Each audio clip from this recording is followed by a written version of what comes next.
Kapella Roofing here. We are with Jeff, Hayden, and Layton, and we are going to be talking about the roofing industry, a little bit of residential and a little bit of commercial. They have years of experience, and so we just want to dig into their minds a little bit about that. We're going to be starting with Layton, and the question I want to ask you is, what are some of the top negative impacts that have occurred in the commercial roofing industry in the last year, and what are our solutions?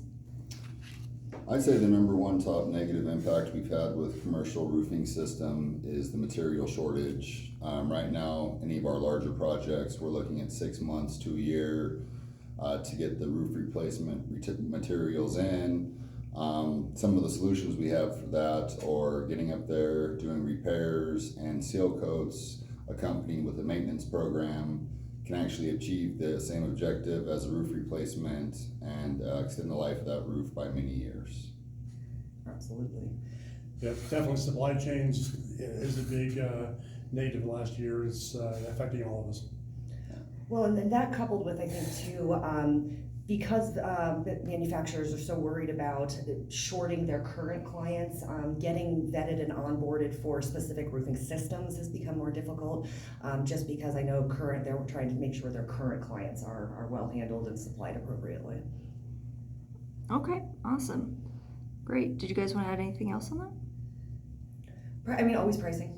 Just because of supply chains, we're always seeing price increases, both on the residential and commercial side. But it's just keeping up with that and trying to keep volume up to keep prices down. Just got another one today. Yes, we did. Well, and touching on that, as gas rises, shipping costs go up. Most, at least shingles are an oil-based product. As oil goes up, so does the price of that material, and we anticipate that to continue to have price increases over the summer. Yeah, well, and a lot of the tile products that we do use come out of California, and so freight prices on per truck is just outrageous. So we're trying to, as a solution, match tile products that we can find in state to reduce that freight cost. Oh, okay. All right, next question. To homeowners, what tips would you give them on how to check their roof and gutters to see if they need to call a professional about a roof repair or replacement? And Hayden, that's going to go to you. Absolutely. First and foremost is always semi-annual inspections. So right before it starts getting cold or right before we start warming up for the season, have a professional come out no matter what, just to do a thorough inspection of the roofing systems and the gutter systems. That'll allow us to catch items faster than the disastrous effects of having to replace a roof because we didn't come out and take a look at it. Yeah, and I'd say look around. If you see, we've had a lot of winds lately, some 100+ mile-an-hour winds. If you see shingles laying around on the ground, that's an indicator. Get a professional out there. Also, past storms. Even though we have had a whole lot of hailstorms lately, we have had a few in some different areas. Be cognizant of that. And if your neighbors are getting their roofs done, that could be a sign. Maybe I should take a look and see what mine's doing. And again, I don't like any of our customers out there to actually get on their roofs. Call a professional out. That's what we do. I know a lot of people that have jumped up there and then got caught up there going, I can get up there, but I can't get back down. Yeah. So definitely, it's time to get a professional out there, and we do free roof inspections. So it's what we do every day.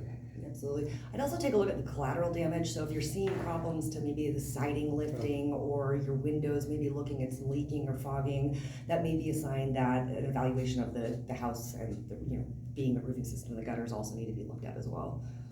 So. And I definitely can't stress the importance of having us come out semi-annually to do a full roof inspection. There's little things that the untrained eye can miss very easily, such as in the wintertime when we have snow buildup around your pipe jacks, they can actually cause them to become inverted, which creates pooling. If you get a pin-sized prick through that, you'll have massive collateral damage as a result. So it's not just the big stuff you want to look for. You want to get a professional out looking at those little things that are very easy for a homeowner to miss. Lifted flashing around the penetrations and that kind of stuff that seem very minor that can lead to bigger issues. You better be safe than sorry. Yeah. Okay, awesome. Now, what about for business owners? What are some, we're going to switch it up a little bit, but for business owners, what are some great material options in today's environment? That's going to Jeff. You've got a lot of folks out there that have some older systems, some ballasted systems, some EPDMs, which is a darker system, so it draws a lot of sun. I like some of the white coatings, your TPOs, your PVCs, gives a little bit more energy efficiency. Also, it's a very good. It just holds up in our weather a little bit better.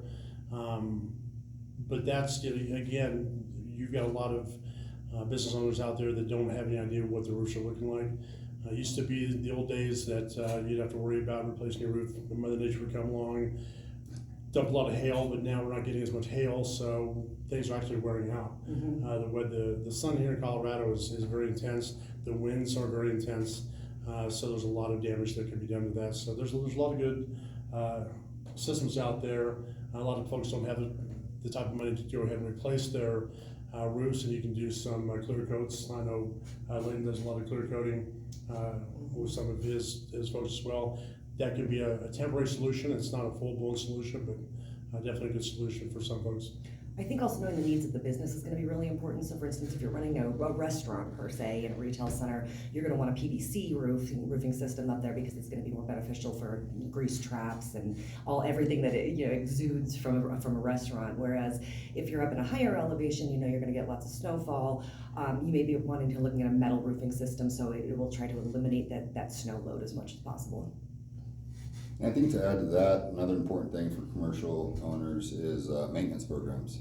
Having us not only get up there annually and do an inspection, but make sure that the drainage system is properly flowing, that there hasn't been any debris that's falling on the roof causing damage or obstructing proper negative drainage, and getting ahead of any minor repairs that may become major.